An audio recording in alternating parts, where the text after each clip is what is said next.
Hello guys, welcome to learn E sport channel. So guys, आज की अपनी इस वीडियो में हम लोग 30 डेज स्ट्रेटेजी को देखेंगे आईबीपीएस क्लर्क के लिए। तो एग्जामिनेशंस नेक्स्ट मंथ होने वाला है, उसकी प्रिपरेशन कैसे करें इन 30 दिनों के अंदर उसको हम समझेंगे। सबसे पहले तो अगर आपने अभी भी फ्रेश प्रिपरेशन स्टार्ट करी है तो this is the ample time for you to prepare for this examination. बहुत अच्छा समय है कि आप अपने इस एग्जाम को प्रिपेयर कर सकते हो। दूसरी चीज, आप सब लोग ने आरआरबी का एग्जामिनेशन दिया होगा, ठीक है? तो उन एग्जामिनेशन से आपको काफी ज्यादा एक्सपीरियंस मिला होगा कि एक्चुअली में जब हम पेपर देते हैं तो कैसा पेपर मिलता है।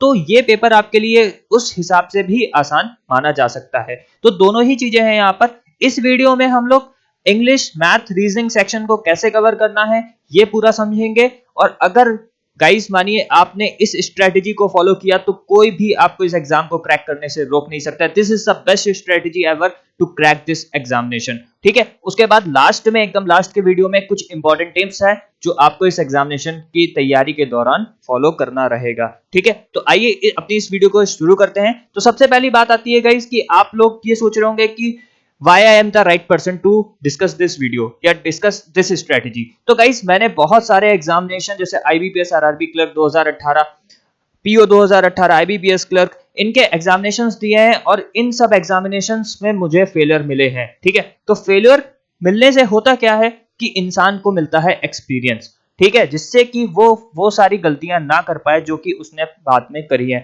एंड एट द लास्ट मेरा एसबीआई पीओ में इंटरव्यू में जब मैं गया तो फाइनल मेरिट लिस्ट में मेरा कुछ मार्क्स से सिलेक्शन नहीं हो पाया, but at the last I will clear many examination, IBPS clerk, IBPS, RRB clerk 2019 and I am selected in Allahabad bank. तो गाइस, सबसे पहली बात यह है कि जब भी फेलियर मिलता है तो आप इसको एक पॉजिटिव रूप में लीजिए, एनालाइज कीजिए कि क्या गलती करी है आपने और उस गलती को एटलीस्ट नेक्स्ट एग्जाम में ना दोहराइए, ठीक है? आगे बढ़ते हैं अपनी स्लाइड्स में। तो देखते हैं यहाँ पर एग्जामिनेशंस की डेट क्या है। तो देखिए, एक महीना है लगभग आपके पास, 5 से 13 दिसंबर के बीच में आपका प्री एग्जामिनेशन कंडक्ट करा लिया जाएगा। दिस इज द डेडलाइन, ठीक है? आईबीपीएस कभी भी डिले नहीं करता है, तो this is the last date of your examination. और उसका मेंस एग्जामिनेशन एग्जैक्ट एक महीने बाद 24 जनवरी को होगा। तो बहुत कम समय है उस टाइम पीरियड के लिए, लेकिन अभी इस 1 मंथ में हमको फोकस करना है अपने प्री एग्जामिनेशन के ऊपर। तो अगर आपकी प्री ही एग्जाम क्लियर नहीं होगी तो आप मेंस एग्जाम में बैठ नहीं पाओगे। बहुत सारे लोग मैंने देखा है कि जो मेंस एग्जाम की तैयारी करने लगते हैं, still they don't clear their pre examination, वो अपना प्री एग्जामिनेशन भी क्लियर नहीं कर पाते। तो गाइस, प्लीज ऐसी गलती इन 30 दिनों में आप मत करिएगा, ठीक है? तो आइए डिस्कस करते हैं स्ट्रेटजीज के ऊपर।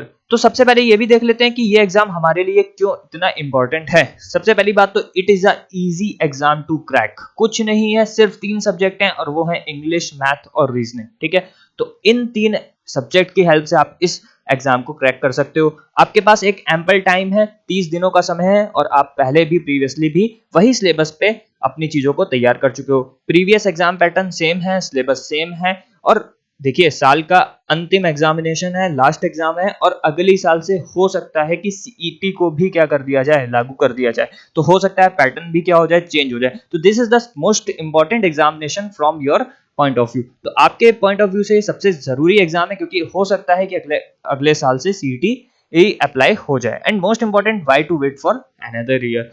क्यों अगले साल का इंतजार करना? अपनी जिंदगी का इसको लास्ट एग्जाम ही कंसीडर करके चला जाए, ठीक है? अब बात करते हैं एग्जाम पैटर्न की। तो देखिए, यहाँ पर 3 सब्जेक्ट है हमारे पास मेनली, इंग्लिश, मैथ, रीजनिंग। तीनों के लिए आपको 20-20 मिनट की इंडिविजुअल टाइमिंग मिलेगी, ठीक है? अगर किसी को नहीं पता है तो मैं समझा देता हूँ। इंडिविजुअल टाइमिंग यानी 20 मिनट का स्लॉट खुलेगा, उसमें आप सिर्फ इंग्लिश कर पाइएगा, दूसरे 20 मिनट में आप सिर्फ मैथ्स कर पाइएगा, और तीसरे 20 मिनट में आप सिर्फ रीजनिंग कर पाइएगा। 30 क्वेश्चन इंग्लिश के, 35 क्वेश्चन मैथ के, और अनदर 35 क्वेश्चन रीजनिंग के। हर क्वेश्चन 1 मार्क्स का, टोटल 100 क्वेश्चन और 100 मार्क्स आपके इस एग्जामिनेशन के लिए। अगर हम बात करें प्रीवियस कट ऑफ की, तो आप जनरल कैटेगरी से हैं तो 75 से लेकर 85 के बीच में ये कट ऑफ वेरी कर सकती है। तो आप कोशिश करके चलिए, आप मॉक टेस्ट भी दीजिए कि मेरे 80 प्लस मार्क्स तो बने ही बने। ये आपको सुनिश्चित करना है, ये आपको कंफर्म करना है कि आपके 80 प्लस मार्क्स तो बनने ही चाहिए हर मॉक में। अगर आप ऐसा कर पा रहे हैं then you are definitely in for the pre examination. आप मेंस राइट करेंगे, ठीक है? आगे बढ़ते हैं। देखिए अब बात करते हैं इस सब्जेक्ट के ऊपर। तो सबसे पहला जो सब्जेक्ट है हमारे पास वो है इंग्लिश। अब देखिए क्या होता है इंग्लिश में कई बार क्या होता है कि हम लोग प्रिपरेशन तो करते हैं। मैंने आपसे कह दिया कि आप रीडिंग करो, ठीक है, मैंने आपसे कह दिया आप डेली रीडिंग करो, रीडिंग आपने करना चालू कर दिया, ओवरव्यू लेना चालू कर दिया आपने, लेकिन आप उस चीज को कोडिंग एंड कोडिंग नहीं कर पा रहे हो, आप उस चीज को समझ नहीं पा रहे हो, यानी आपको पता ही नहीं है उस वोकैब का मतलब क्या है, बस आप रीड किए जा रहे हो। ऐसा नहीं करना है। इन 30 दिनों में हम लोग को क्या करना है, हम लोग को प्रॉपर स्ट्रेटेजी के साथ चलना है, समझना है कि चीजें किस तरीके से हम परफॉर्म करें, ठीक है। उसके लिए सबसे पहला जो आप काम करिए वो करिए अपने ग्रामर रूल्स को मजबूत कर लीजिए। मैं आप कमेंट सेक्शन में टाइप कर दीजिएगा, एक प्लेलिस्ट शेयर कर दूंगा, वो प्लेलिस्ट इतनी अच्छी है कि उसमें सारे ग्रामर रूल्स के वीडियोस हैं। आप कोशिश करिए उन वीडियोस को 2 से 3 दिनों में निपटा दीजिए, खत्म कर दीजिए, और उन जो आप उससे वीडियोस देखें उसके रिवीजन नोट्स बना लीजिए, ठीक है। उस वीडियो को देखने के बाद कभी भी आपको ग्रामर के रूल्स में कोई भी दिक्कत नहीं हो पाएगी। पहला तो पॉइंट आपको यहाँ पर ये करना है, ठीक है। दूसरी चीज आपको करनी है, न्यूज़पेपर को डेली रीड करना है। न्यूज़पेपर में आप देखिए गलती क्या करते हैं, अगर 30 दिन है आपके पास और हो सकता है आप पहले भी न्यूज़पेपर रीड करते हो, तो आप एक काम करिए, अगर आपका इंटरेस्ट नहीं आ रहा है तो आप मैगजीन से स्टार्ट कर लीजिए, आप नोवेल से स्टार्ट कर लीजिए, आप कोई इंग्लिश चैनल देखना स्टार्ट कर लीजिए। लेकिन अभी अगर आप कुछ कर सकते हैं तो वो सबसे बेस्ट है, आप इंडियन एक्सप्रेस पढ़ लीजिए। वो क्या पढ़ लीजिए आप, इंडियन एक्सप्रेस पढ़ लीजिए। देखिए मैं द हिंदू नहीं सजेस्ट कर रहा हूँ, it is a difficult newspaper to read, काफ़ी अच्छे वो कैब होता है, अगर आपका ग्रिप है तो आप ज़रूर कर सकते हैं उसको, लेकिन नहीं है तो मत करिए। आप इंडियन एक्सप्रेस डेली रिगरसली पढ़िए, 1 घंटा से 2 घंटा आप पढ़िए ही पढ़िए, 1 घंटा तो एटलीस्ट पूरा न्यूज़पेपर पढ़िए। इससे आपका करंट सेक्शन भी मजबूत होगा और एज वेल एज आपका इंग्लिश पोर्शन भी क्या होगा, काफ़ी ज़्यादा मजबूत हो जाएगा। अब बात करते हैं जो पेपर में टॉपिक्स आते हैं वो एक्चुअली में है कुछ नहीं। देखिए टॉपिक्स का क्या है, टॉपिक्स तो इंग्लिश में कुछ भी बना के भेज सकता है। अब अगर आपने आईबीपीएस पीओ का पिछली बार का पेपर दिया हो, उसके मेंस में एक अलग ही लेवल की इंग्लिश आई थी, उन्होंने अलग चीजें पूछी थी। अगर आपका इंग्लिश सेक्शन मजबूत नहीं है तो आप उस पेपर को अच्छी तरीके से अटेम्प्ट नहीं कर सकते हो। तो कोशिश करिए 2 चीजों को पकड़ में रखने की, एक तो अपना ग्रामर पोर्शन मजबूत कर लीजिए और दूसरा रीडिंग और तीसरा वोकैब सेक्शन। ये 3 चीजें अगर आपने कर ली ना, और अगर आपने क्विजेस की प्रैक्टिस कर ली ना, इंग्लिश में नंबर लाने से कोई आपको रोक नहीं सकता है, ठीक है। तो बात करते हैं अगर हम टॉपिक्स की, तो टॉपिक्स हम देख लेते हैं कौन कौन से हैं हमारे। तो पहला है हमारे पास एरर एनालिसिस। हर पेपर में आता है, चाहे बैंक का हो, चाहे एसएससी का हो, चाहे दुनिया का कोई भी एग्जामिनेशन हो, एरर एनालिसिस आएगा और उसको आप बिना ग्रामर रूल्स के कर ही नहीं सकते हैं, ठीक है। दूसरा है हमारा पैरा जंबल। तो पैरा जंबल की सॉरी स्पेलिंग गलत लिखी हुई, तो पैरा जंबल करिए, आप प्रैक्टिस करिए उसकी, और उसको जब आप रीडिंग न्यूज़पेपर करेंगे, न्यूज़पेपर रीड करेंगे, तभी आप उसको कर सकते हैं। Match the following, filler, sentence rearrangement, RC, most important, reading comprehension, starter, word swapping, connector. ये सारे ही टॉपिक्स जो हैं ये इन 2 या 3 चीजों से, वोकैब से आप पूरा पूरा कवर कर सकते हैं। तो इन 30 दिनों में करना क्या है आपको, वो मैं ओवरव्यू दे देता हूं। मैंने आपको कहा 2 से 3 दिन में आप क्या करिए, ग्रामर के जितने भी रूल्स है सब कवर कर लीजिए और एक कॉपी बना लीजिए, उसमें वो सारे रूल्स को लिखिए और डेली उसका रिवीजन करिए। फर्स्ट थिंग तो आप ये करिए, 1 घंटा आप न्यूज़पेपर के लिए निकाल लीजिए कि न्यूज़पेपर रीड करना ही करना है, और उस न्यूज़पेपर में जो भी वोकैब आ रही है वो मुझे आनी चाहिए, वो मुझे आनी चाहिए, और मुझे कुछ आए ना है लेकिन वो वोकैब मुझे आनी चाहिए। एक वोकैब के लिए मैं और एक और एडिशनल आपको चीज बताता हूँ, एक वोल्ट ऐप है, प्ले स्टोर पे जाइएगा, अगर कहिएगा तो लिंक मैं डिस्क्रिप्शन में डाल दूंगा। तो वोल्ट ऐप डाउनलोड कर लीजिए अपने मोबाइल में। This is the best app for vocab for banking examination. मैं जीआरई या जीमैट की बात नहीं कर रहा हूँ, बैंकिंग के लिए वोल्ट ऐप सबसे बेस्ट है। तो 3 काम करिए, आप रिवीजन करिए ग्रामर रूल्स का, 1 घंटे ये पढ़िए और वोल्ट ऐप से वोकैब करिए। उसके बाद आप डेली क्विज लगाइए। इंग्लिश में डेली आपको क्या करना है, क्विजेस जरूर जरूर सॉल्व करना है। अगर आप ऐसा करते हैं, और क्विजेस भी क्या करिए, कभी एरर लगा लीजिए, कभी पैराजंबल की लगा लीजिए, कभी मैच द फॉलोइंग, कभी फिलर्स, कभी सेंटेंस रीअरेंजमेंट, आरसी, स्टार्टर, इन सब की अगर आप लगा लेते हैं तो आपको क्या होगा, सारी चीजें अच्छे से क्लियर हो जाएंगी, ठीक है गाइस। आगे बढ़ते हैं, अब बात करते हैं गाइस मैथ सेक्शन की हम लोग। तो मैथ सेक्शन में देखिए क्या करना है, मैथ्स आप लोग ने पढ़ा होगा, काफी अच्छे से पढ़ा होगा, बेसिक आप लोग सीख ही चुके होंगे, ठीक है। अब करना क्या है, आपको सिर्फ टाइम मैनेजमेंट सीखना है। इतना आसान पेपर आता है आईबीपीएस क्लर्क का, आप विश्वास करिए बहुत इजी पेपर आता है, आप आसानी से कर लोगे। लेकिन जो सबसे बड़ी समस्या होती है, सर 20 मिनट में 35 क्वेश्चन कैसे करें। भाई कर सकते हो आप, कोई बड़ी बात नहीं है, लोग 18-18, 17-17 मिनट में करते हैं, ठीक है। तो कोई ऐसा बड़ी चीज नहीं है, आपको सिर्फ क्या करना है, अपना टाइम मैनेजमेंट सीखना है। उसके लिए आपको जो सबसे इंपॉर्टेंट काम करना है वो करना है, आपको अपनी कैलकुलेशन मजबूत करना है। अगर आपकी कैलकुलेशन मजबूत है तो आप किसी भी क्वेश्चन में अगर 1 मिनट लगाते हो तो वो अपने आप 30 सेकंड में कन्वर्ट हो जाएगा, यानी रिड्यूस टू हाफ टाइम में वो रिड्यूस हो जाएगा पूरा उसका जो टाइमिंग है, अगर कैलकुलेशन स्ट्रांग है आपकी। अब सर कैलकुलेशन कैसे स्ट्रांग करें? अरे भाई कैलकुलेशन स्ट्रांग करने के लिए आप क्या पढ़ो, टेबल याद करो। 1 से लेकर 30 तक टेबल अगर याद कर सकते हो तो बहुत अच्छी बात है, नहीं तो 1 से 20 तक तो एटलीस्ट कर लो 1 से 20 तक, ठीक है। स्क्वायर याद करो, आप क्या याद करो, स्क्वायर याद करो, आप क्या याद करो, क्यूब्स याद करो, ठीक है। तो ये सब चीजें अगर आप करते हो, सीखते हो, तो आपकी कैलकुलेशन बहुत आसान हो जाएगी। और उसके लिए आप सबसे पहला काम करो, सिंप्लीफिकेशन और अप्रोक्सीमेशन को पकड़ के चलो। किसको पकड़ के चलो आप? सिंप्लीफिकेशन और अप्रोक्सीमेशन को पकड़ के चलो।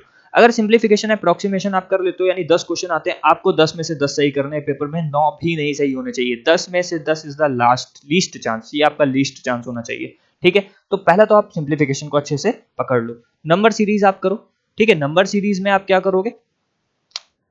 नंबर सीरीज में आप जैसे कि रॉन्ग नंबर सीरीज आजकल काफी पेपर में पूछी जा रही है, तो उसको आप अच्छे से प्रिपेयर करो, रॉन्ग नंबर सीरीज को और नंबर सीरीज को। एटलीस्ट इसके 10 क्वेश्चन तो आप देख ही लो।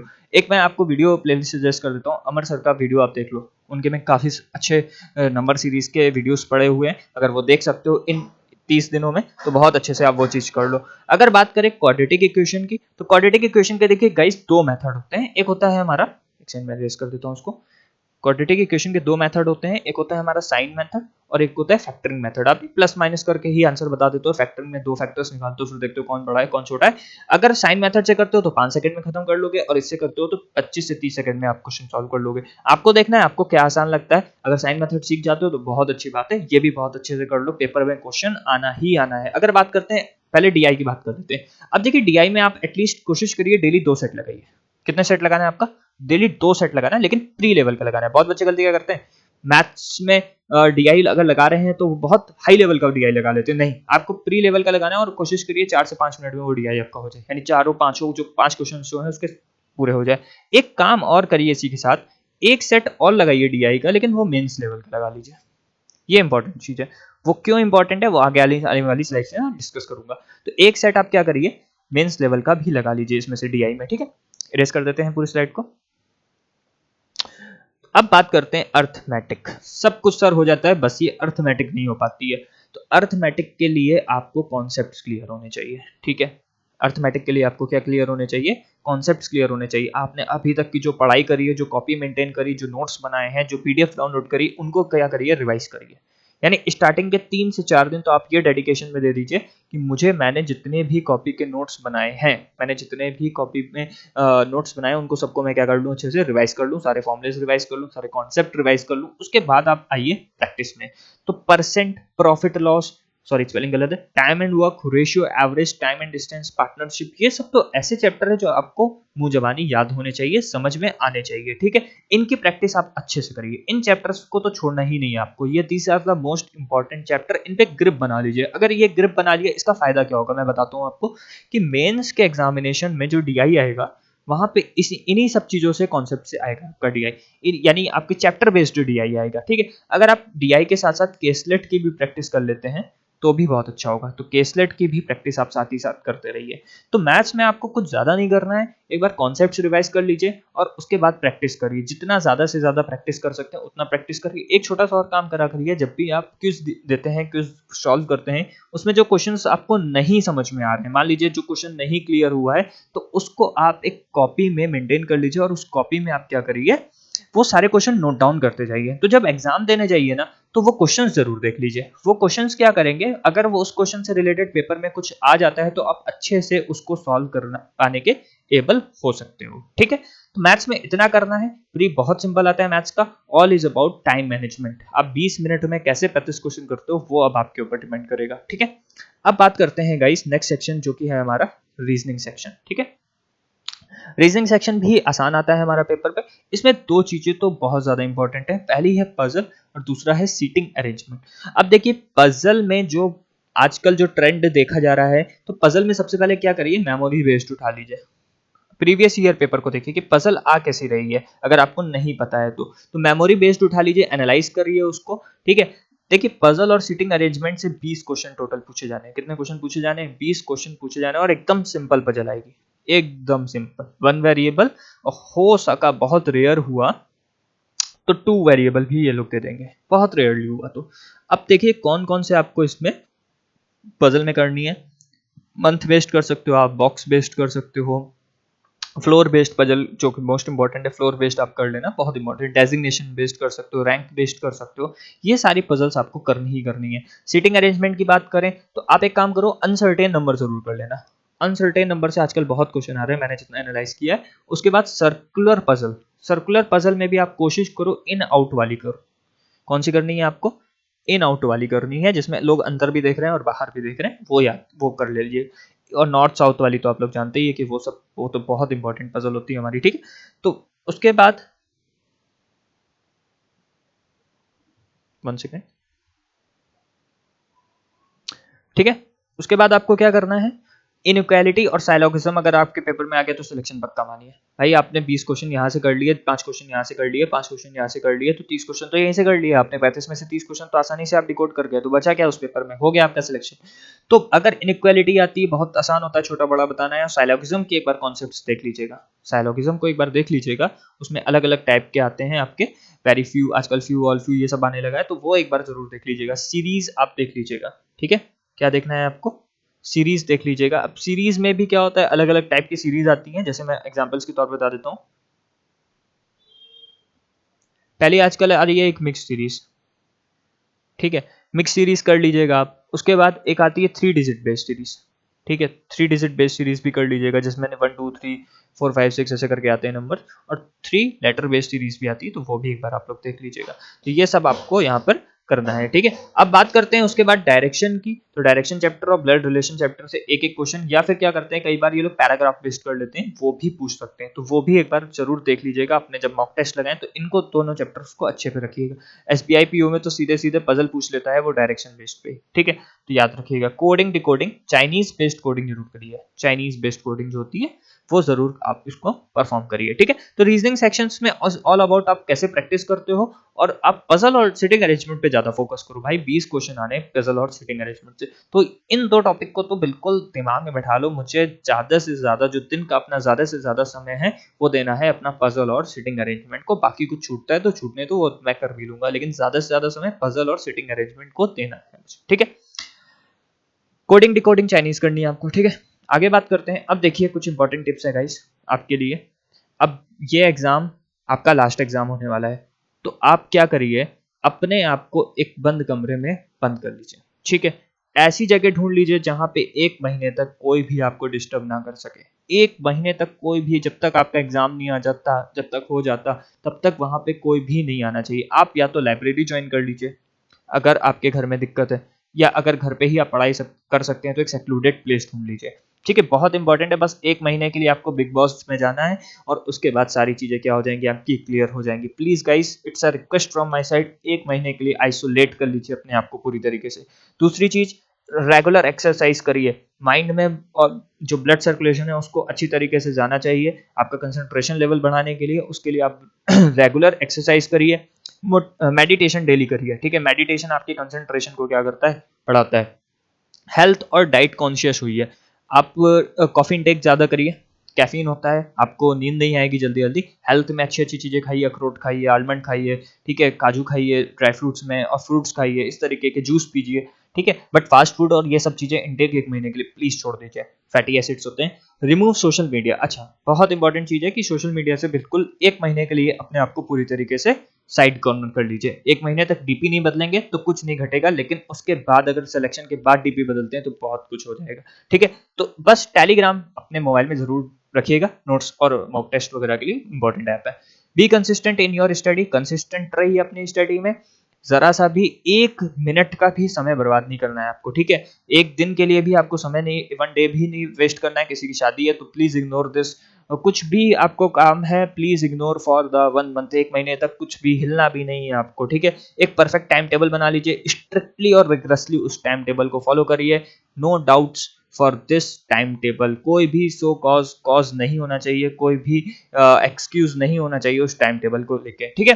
तो ये सब काम करिए प्लीज गाइस, ठीक है। और होप सिलेक्शन होगा ही होगा, होप क्या 100% मान के चलिए सिलेक्शन होगा। इन सारी चीजों को फॉलो करिए, और प्लीज अगर आपको और कोई डाउट होता है तो कमेंट सेक्शन में प्लीज टाइप करके अपने डाउट पूछ लीजिए। और अगर आप चाहते हैं कि सर इंग्लिश, मैथ्स और रीजनिंग के अलग अलग वीडियोस बनाइए और इन डेप्थ टॉपिक को बताइए कि इन डेप्थ क्या होना है उसमें, तो वो भी आप मुझसे डिस्कस कर सकते हैं। और प्लीज़ अगर ये वीडियो आपको अच्छा लगा हो तो guys please like, subscribe, share this channel और अच्छे से पढ़ाई करिए।